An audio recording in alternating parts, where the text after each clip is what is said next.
Hello everyone. अशा प्रकारे माझ्या आई आणि अण्णांचा 50वा लग्नाचा वाढदिवस साजरा झाला. सगळेजण खूप खूप खूप खुश होते. आम्ही सगळं फॅमिली खूप दिवसांनी एकत्र आलो. माझे आई आणि अण्णांचा आज 50वा वाढदिवस एकदम आठवणीत राहण्यासारखा होईल असं झाला आहे. कारण सकाळी त्यांचा विरंगुळा केंद्रामध्ये जाऊन तिथल्या लोकांनीसुद्धा त्यांचं अक्षरशः लग्न लावलं आहे. तर माझी आई आणि आवडील एवढे खुश होते ना की विचारू नका. मग आम्ही संध्याकाळी केक कापून राजधानी दरबार रावेतमध्ये आहे तिथं आम्ही जेवणासाठी गेलो.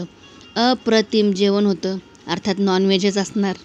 तर आम्ही खूप सारं एन्जॉय केलं, खूप सारे फोटोज काढले. आमची अख्खी फॅमिली खूप मजा आली. खूप खूप छान छान वाटलं. हे बघा सगळे खूप सारे खुश होते. खूप भारी वाटलं.